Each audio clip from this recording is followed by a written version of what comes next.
Pada kesempatan kali ini kami akan membahas mengenai Sultan Abdul Hamid II. Turki Utsmani adalah salah satu kesultanan yang memiliki sejarah paling panjang. Catatan-catatan lama dari para ahli sejarah telah mengurai kisah-kisah heroik dari kesultanan yang berpusat di Istanbul, Turki ini. Salah satu-satunya adalah perjuangan Sultan Abdul Hamid II dalam menjaga warisan umat Islam, tanah Palestina. Ia bisa disebut sebagai benteng terakhir Turki Utsmani dalam upaya menjaga persatuan dunia Islam. Menurut catatan New World Encyclopedia, Sultan Abdul Hamid II dilahirkan di Istanbul pada tanggal 21 September 1842. Nama lengkapnya adalah Abdul Hamid bin Abdul Majid bin Mahmud bin Abdul Hamid bin Ahmad. Ayahnya adalah Sultan Abdul Majid dan ibunya adalah Tiri Mujgan Kadin Efendi yang berasal dari Sirkasia, sebuah wilayah yang terletak di persimpangan Eropa Timur dan Asia Barat di antara Laut Hitam dan Laut Kaspia. Ibunya meninggal saat Sultan Abdul Hamid II masih berusia 7 tahun. Selepas kepergian ibunya, Abdul Hamid kecil diasuh ibu tirinya yang bernama Pristu Kadin. Di lingkungan tempat tinggalnya, Abdul Hamid kecil dianggap sebagai anak yang lemah dan sering jatuh sakit. Hal itu membuat dirinya sekuat tenaga mempelajari segala macam disiplin ilmu untuk menutupi kekurangannya. Di bawah didikan ayahnya secara langsung, ia tumbuh menjadi seorang remaja yang memiliki kecerdasan di atas rata-rata. Ia sudah mampu menguasai bermacam bahasa pada usia muda. Di samping juga ia dikenal senang membaca dan bersyair. Lambat laun stigma negatif tentang dirinya yang lemah dan gampang sakit mulai pudar. Masyarakat mulai mengakui keberadaannya sebagai sosok pribadi yang kelak akan menjadi orang nomor satu di Kesultanan Turki Utsmani. Penilaian masyarakat di sekitar tempat tinggalnya bukan isapan jempol yang tak memiliki alasan. Sultan Abdul Hamid II dikenal sebagai sosok yang sangat cerdas dan peduli sesama. Ia menjadi Khalifah Turki Utsmani menggantikan pamannya, Abdul Aziz, yang bergelar Murad VI pada 1876. Pamannya yang berkuasa cukup lama ini diturunkan dari jabatannya sebagai Khalifah, kemudian dibunuh oleh pembencinya. Selanjutnya, masa depan Kesultanan Turki Utsmani berada di pundak Sultan Abdul Hamid II. Selama memerintah, sejumlah capaian-capaian mentereng direngkuh Sultan Abdul Hamid II seperti mendirikan universitas, akademi seni rupa, sekolah keuangan dan pertanian. Selain itu, ia membuka banyak sekolah dasar, sekolah menengah atas, sekolah untuk kaum difabel, juga mendirikan rumah sakit Sisli Etfal dengan uangnya sendiri. Dia juga memrakarsai pembangunan jembatan di dua tepi Selat Bosporus serta rel kereta api. Dalam buku catatan pribadi, Sultan Abdul Hamid II menjelaskan tentang pentingnya melakukan gerakan menanamkan kembali nilai ukhuwah Islamiyah di antara kaum muslimin dunia, baik Cina, India, Arab, Afrika, dan tempat-tempat lain. Sultan Abdul Hamid II menegaskan keyakinannya tentang kemungkinan lahirnya kesatuan dunia Islam. Ia mengatakan, umat Islam wajib menguatkan ikatan persaudaraan di belahan bumi lain. Satu dan lainnya wajib saling mendekat dan merapat dalam intensitas yang sangat kuat. Tidak ada harapan lagi untuk kebangkitan dan kejayaan di masa depan kecuali dengan persatuan umat Islam. Memang waktunya belum datang, tapi dia akan datang.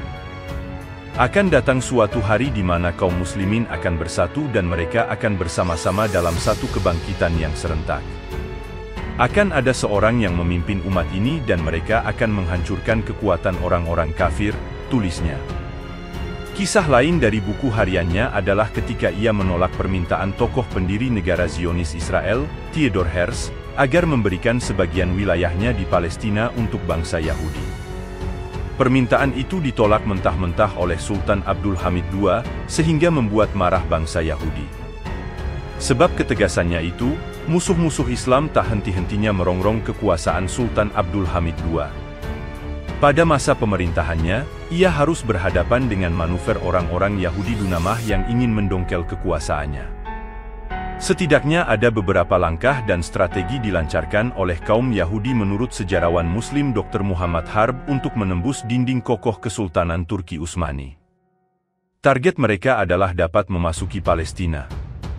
Pada 1892 sekelompok Yahudi Rusia mengajukan permohonan kepada Sultan Abdul Hamid II untuk mendapatkan izin tinggal di Palestina. Permohonan itu dijawab bahwa pemerintah memberitahukan kepada segenap kaum Yahudi yang ingin hijrah ke Turki, mereka tidak akan diizinkan menetap di Palestina. Mendengar jawaban seperti itu kaum Yahudi terpukul berat, sehingga Duta Besar Amerika turut campur tangan. Pada 1896, Theodor Herzl memberanikan diri untuk kembali menemui Sultan Abdul Hamid II sambil meminta izin mendirikan gedung di Al-Quds. Permohonan itu kembali dijawab Sultan dengan penolakan tegas. Sesungguhnya Daulah Utsmani ini adalah milik rakyatnya. Mereka tidak akan menyetujui permintaan tersebut. Sebab itu, simpanlah kekayaan kalian dalam kantong kalian sendiri, tegas Sultan. Meski sudah ditolak hingga 2 kali, kaum Yahudi tak patah arang. Mereka kemudian melakukan usaha selanjutnya yaitu dengan menggelar konferensi Basel di Swiss, pada 29 hingga 31 Agustus 1897 dalam rangka merumuskan strategi baru menghancurkan Kesultanan Turki Utsmani. Karena gencarnya aktivitas Zionis Yahudi akhirnya pada 1900 Sultan Abdul Hamid II mengeluarkan keputusan pelarangan atas rombongan peziarah Yahudi di Palestina untuk tinggal di sana lebih dari 3 bulan. Paspor Yahudi harus diserahkan kepada petugas khilafah terkait. Dan pada 1901 Sultan mengeluarkan keputusan mengharamkan penjualan tanah kepada Yahudi di Palestina. Pada 1902, tanpa rasa malu Herzl untuk kesekian kalinya menghadap Sultan Abdul Hamid II. Kedatangan Herzl kali ini untuk menyogok orang nomor 1 kekhalifahan Islam tersebut. Di antara sogokan yang disodorkan Herzl adalah uang sebesar 150 juta pound sterling khusus untuk Sultan, membayar semua utang pemerintah Utsmaniyah yang mencapai 33 juta pound sterling, membangun kapal induk untuk pemerintah dengan biaya 120 juta frank, memberi pinjaman 5 juta pound sterling tanpa bunga, dan membangun Universitas Utsmaniyah di Palestina. Namun, kesemuanya ditolak Sultan. Bahkan, Sultan tidak mau menemui Herzl, hanya diwakilkan kepada Tahsin Basha, Perdana Menterinya, sambil mengirim pesan, nasihati Herzl agar jangan meneruskan rencananya. Aku tidak akan melepaskan walaupun sejengkal tanah ini, Palestina, karena ia bukan milikku. Tanah itu adalah hak umat Islam. Sultan mengatakan, umat Islam telah berjihad demi kepentingan Palestina. Mereka telah menyiraminya dengan darah mereka. Yahudi disilakan menyimpan harta mereka. Jika suatu saat kekhilafahan Turki Utsmani runtuh, kemungkinan besar mereka akan bisa mengambil Palestina tanpa membayar harganya. Akan tetapi, kata Abdul Hamid II, selama masih hidup, dia lebih rela menusukkan pedang ke tubuhnya sendiri daripada melihat tanah Palestina dikhianati dan dipisahkan dari khilafah Islamiyah. Sejak saat itu kaum Yahudi dengan gerakan Zionismenya melancarkan gerakan untuk menumbangkan Sultan. Dengan menggunakan jargon-jargon, kemerdekaan, kebebasan, dan sebagainya, mereka menyebut pemerintahan Abdul Hamid II sebagai Hamidian absolutis.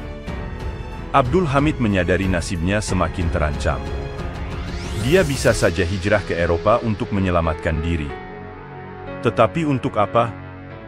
Dia mengaku sebagai khalifah yang bertanggung jawab atas umat. Tempatnya tetap di Istanbul. Selain persoalan eksternal, Sultan Abdul Hamid II juga menghadapi persoalan internal pemerintahannya. Ia terus digoyang oleh para aktivis organisasi rahasia Freemasonry yang menyusup dalam barisan pemuda revolusioner liberal. Mereka menamakan diri sebagai Gerakan Turki Muda. Kelompok Freemasonry yang terus berusaha menjegal kepemimpinan Sultan Abdul Hamid II juga tergabung dalam organisasi Al-Ittihad wa At-Taraqi Ittihad fi Taraqi, Organisasi Persatuan dan Kemajuan. Sultan Abdul Hamid II memerintah di tengah kepungan kelompok Yahudi, anggota-anggota Freemason, dan aktivis liberal sekular. Mereka berusaha melengsarkannya dengan berbagai cara, sehingga Turki dengan peradaban Islamnya kemudian pudar dan akhirnya pada 1924 menjadi negara yang sangat sekuler. Sultan Abdul Hamid II meninggal pada 10 Februari 1918 dan menjabat sebagai Khalifah Kesultanan Turki Utsmani selama 33 tahun. Sepeninggalnya, tak ada lagi Sultan Turki Utsmani yang memiliki kecakapan berpikir dan keberanian terhadap Yahudi seperti yang ditunjukkan Sultan Abdul Hamid II semasa hidupnya. Terima kasih sudah mengikuti video-video kami. Jangan lupa share, like, dan subscribe agar bisa selalu mengikuti update video dari kami.